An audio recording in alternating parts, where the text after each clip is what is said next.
का क्षेत्र बना दिया था डाक सेवाओं ने, और डाक विभाग ने उसके माध्यम से पूरे वर्तमान को समेटते हुए अतीत को जोड़ने का एक बेहतर प्रयास भी किया था। आज हम सब यहां पर जुड़े हैं। हमने यहां पर देखा है कि जो 300 प्रकार की अधिक फ्रेम्स यहां लगे हुए हैं। जब हम लोगों ने एग्जीबिशन का यहां पर अभी उद्घाटन किया है, आजादी के बाद से लेकर के और लगातार अब तक अलग अलग समय में कौन से डाक टिकट और स्पेशल कवर जारी हुए हैं, उन सबको हमें देखने का अवसर प्राप्त हुआ। और आज ये हमारा सौभाग्य है कि यहाँ पर हमें भगवान श्री राम के 14 वर्ष के वनवास के कालखंड के दौरान राम वनगमन पथ उत्तर प्रदेश के वे प्रमुख 14 क्षेत्रों को भी इस स्पेशल कवर के माध्यम से देखने का एक अवसर प्राप्त होगा। यानी यह एक कलेक्शन तो है ही, अतीत को जोड़ने के साथ ज्ञानवर्धन और मनोरंजन दोनों का एक माध्यम भी इसके माध्यम से बन रहा है। दूसरा, ये पुराना कलेक्शन है, वह उस समय की तकनीक के बारे में भी हमें नजदीक से जोड़ने का, और उस समय पैसे की क्या कीमत थी इसके बारे में भी हम सबका ध्यान आकर्षित कर लेता है। आज के इस अवसर पर जो एक कार्यक्रम यहां पर प्रारंभ हुआ है, हमें समय समय पर इन सभी कार्यक्रमों के साथ जुड़ने का अवसर प्राप्त होता है। और ये हम सब जानते हैं कि उत्तर प्रदेश इस दृष्टि से बहुत समृद्ध है। स्वाभाविक रूप से डाक टिकट अगर जारी हुआ है किसी एक विशिष्ट घटना को लेकर के, किसी एक विशिष्ट कार्यक्रम को लेकर के, या किसी महापुरुष को लेकर के, तो अपने आप में एक इतिहास को समेटे हुए रहता है। और उस इतिहास के साथ वह ढेर सारी उन सूचनाओं का माध्यम भी बनता है जो वर्तमान पीढ़ी के लिए न केवल संग्रहणीय होना चाहिए बल्कि ज्ञानवर्धन का एक माध्यम भी बनता है। और यह कार्यक्रम तमाम अपने उतार चढ़ाव के बाद डाक विभाग आज भी जारी रखे हुए है और इस कार्यक्रम को तेजी के साथ आगे बढ़ा रहा है। मैं इसके लिए डाक विभाग को हृदय से धन्यवाद देता हूं। यह अनेक प्रकार की रचनात्मक गतिविधियों के साथ हमें जोड़ता है और उत्तर प्रदेश इससे बहुत समृद्धशाली है। जब भगवान राम से जुड़ी हुई बात हम करते हैं तो वनगमन के पूरे परिदृश्य को आप देखेंगे, 14 वर्ष का वनगमन का जो मार्ग है उनमें सर्वाधिक 12 वर्ष तो भगवान राम ने उत्तर प्रदेश में ही व्यतीत किए।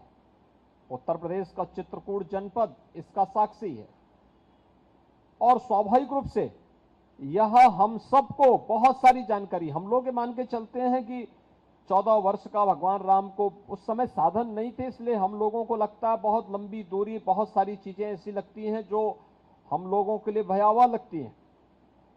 लेकिन आज साधन है तो एक एक स्थल उस समय की गवाह हैं कि भगवान राम किन मार्गों के माध्यम से वनों में गए थे और उस समय के समाज को उन्होंने कैसे सभ्य बनने की दिशा में अग्रसर करने के लिए एक सुरक्षित माहौल देने का काम किया था।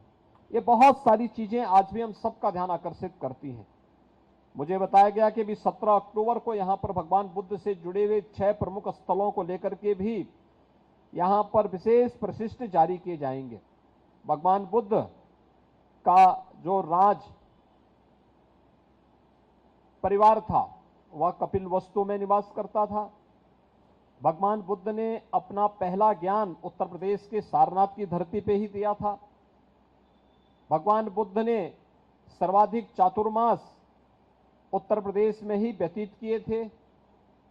भगवान बुद्ध से जुड़ा हुआ 3 अन्य महत्वपूर्ण केंद्र, महापरिनिर्वाण स्थली कुशीनगर उत्तर प्रदेश में है, कौशाम्बी उत्तर प्रदेश में है और संकिसा यह भी उत्तर प्रदेश के अंदर है। ये 6 प्रमुख स्थल उत्तर प्रदेश में भगवान बुद्ध से जुड़े हुए हैं जहां पर पूरे देश और पूरी दुनिया के बौद्ध के अनुयायी आकर के इन सभी स्थलों के प्रति अपनी आस्था को व्यक्त करते हैं। और जब भी विश्व मानवता के सामने कोई संकट खड़ा होगा तो मैत्री और करुणा के लिए बुद्ध की ओर आशा भरी निगाहों से देखेगा, बुद्ध की धरती की ओर आशा भरी निगाहों से देखेगा। ये स्वाभाविक रूप से कलेक्शन अपने आप में अतीत को समेट करके इतिहास का एक बृहद ज्ञानवर्धन का कोष भी संकेत और डाक टिकटों के माध्यम से और स्पेशल कवर के माध्यम से हम सबके सामने प्रस्तुत करता है। अन्य अनेक ऐसी घटनाओं का साक्षी उत्तर प्रदेश है।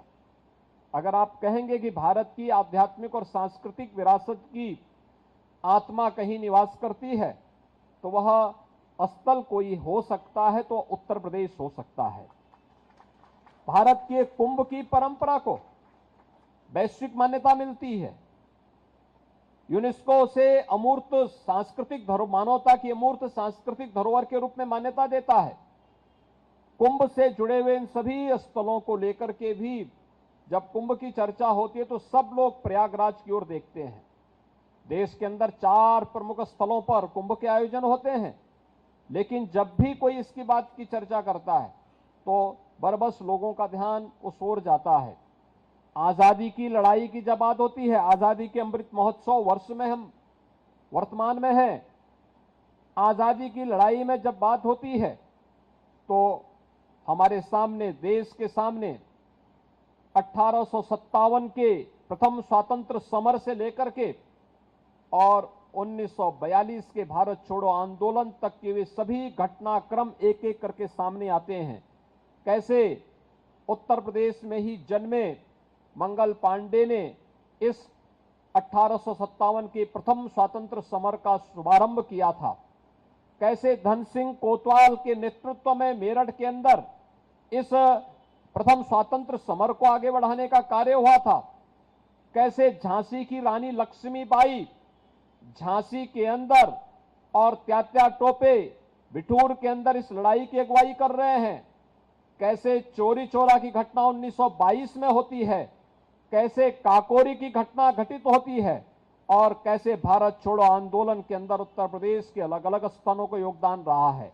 सामान्य रूप से इतिहास की पुस्तकों में जब लोग देखते हैं तो वह कभी कभी बच्चों के लिए उबाऊ होता है, लेकिन अगर इस प्रकार के स्पेशल कवर और स्पेशल डाक टिकट के माध्यम से अगर हम लोग बच्चों को अवगत कराएंगे, उनके लिए कलेक्शन भी होगा और साथ साथ ज्ञानवर्धन भी हो सकता है। आज अन्य अनेक ऐसे घटनाओं का साक्षी है उत्तर प्रदेश के अंदर। उत्तर प्रदेश देश के अंदर इस मामले में बहुत समृद्धशाली है कि दुनिया की सबसे उर्वरा भूमि हमारे पास है और सबसे अच्छा जल संसाधन भी हमारे पास है। आप देख रहे होंगे धूप आई है, लेकिन उत्तर प्रदेश के लगभग 17 जिले ऐसे हैं जहां बाढ़ भी इस समय चल रही है। यानी पानी नहीं है, बारिश नहीं हो रही है, लेकिन बारिश का पानी, जो नदियों का पानी है, वह व्यापक क्षेत्र को इस समय बाढ़ की चपेट में मिलाए हुए है। यानी बड़ी अजीब सी स्थिति देखने को मिल रही है। उन स्थितियों में अगर इन सभी चीजों का संग्रह करके हम लोगों को भविष्य के प्रति भी जागरूक कर सकते हैं, मैं इसके लिए डाक विभाग को यूपीएलएक्स के इस आयोजन के लिए हृदय से धन्यवाद देता हूं और मैं विश्वास व्यक्त करता हूं कि उत्तर प्रदेश की जो सांस्कृतिक और आध्यात्मिक परंपरा है, ये देश के अंदर सबसे, तो दुनिया के अंदर सबसे समृद्ध परंपरा है। इस परंपरा को इस प्रकार के डाक टिकट और स्पेशल कवर के माध्यम से संरक्षित किए जाने की आवश्यकता है, जिससे आने वाली पीढ़ी के लिए सहज और सरल तरीके से, क्योंकि जब हम लोग बहुत सिद्धांतों में पढ़ते हैं तो वह कठिन हो जाता है, लेकिन जब हम उसे ग्राफिक्स के माध्यम से प्रस्तुत करते हैं या कोई चित्र के माध्यम से उस समय की किसी एक घटना को ध्यान में रख करके जब हम लोगों का ध्यान आकर्षित करते हैं तो लोग आसानी से उसको समझ जाते हैं।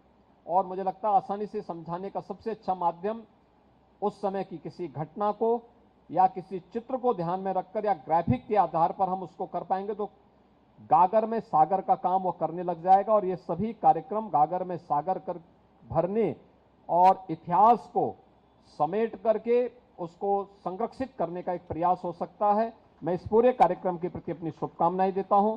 धन्यवाद। जय हिंद। अनेक धन्यवाद माननीय मुख्य अतिथि महोदय का अपने ऊर्जस्वी और ओजस्वी उद्बोधन के लिए। कार्यक्रम में मुख्य अतिथि महोदय को स्मृति चिन्ह भेंट करने के लिए अब आग्रह है।